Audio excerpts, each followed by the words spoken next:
Où a-t-on vu des lions manger de la paille et des loups habiter avec des agneaux, selon Ésaïe 11? J'ai du mal à répondre à ceux qui comprennent et interprètent les Écritures de manière littérale, car il est écrit que l'homme littéral, c'est-à-dire naturel, n'a pas la compréhension. Pourtant Jésus est venu pour que les sourds entendent et pour que les aveugles recouvrent la vue. Paul répond à ce problème dans 1 Corinthiens, chapitre 2, verset 14. Mais l'homme naturel ne reçoit pas les choses de l'Esprit de Dieu. D'autres traductions en français donnent une expression très forte. Or, l'homme animal ne reçoit pas les choses qui sont de l'Esprit de Dieu, car c'est une folie pour lui, et il ne peut les connaître, parce qu'elles se discernent spirituellement. De ce dialogue avec les Corinthiens, nous pouvons au moins voir qu'il y a deux méthodes de discernement, celle qui est naturelle et celle qui est spirituelle. Est-ce que Paul ne nous apprend pas que la compréhension naturelle est trompeuse, qui peut tourner en séduction?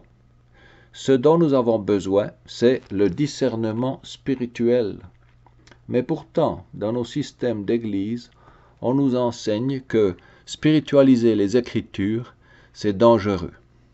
On nous dit que nous devons prendre la Bible au pied de la lettre.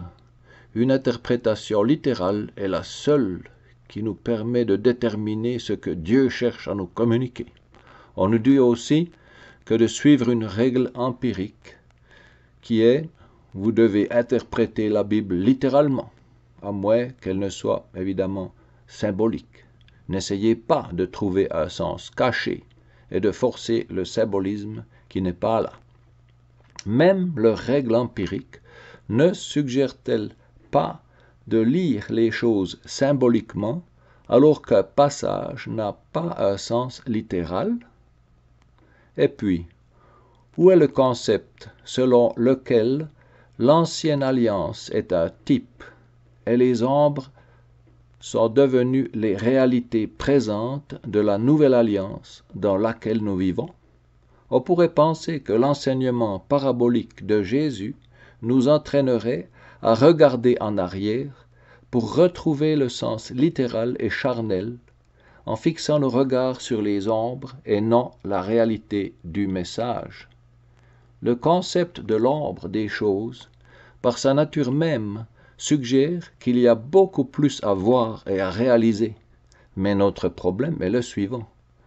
Comment montrer aux autres que cette méthode de spiritualisation est la méthode préférée pour lire les Écritures?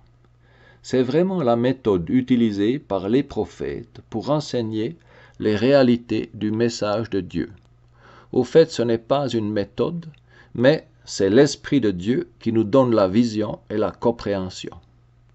Est-ce que nous pouvons proposer cette même vision en suggérant que le langage d'Ésaïe est de nature parabolique? La manière parabolique n'est-elle pas la méthode d'enseignement préférée de Jésus et de tous les prophètes?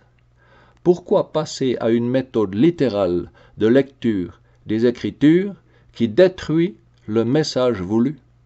Donc, pour ceux d'entre vous qui n'arrivent pas à comprendre l'esprit de l'ancien des jours que Jésus nous a envoyé est notre meilleur enseignant, je vous propose l'approche parabolique pour une meilleure compréhension des Écritures.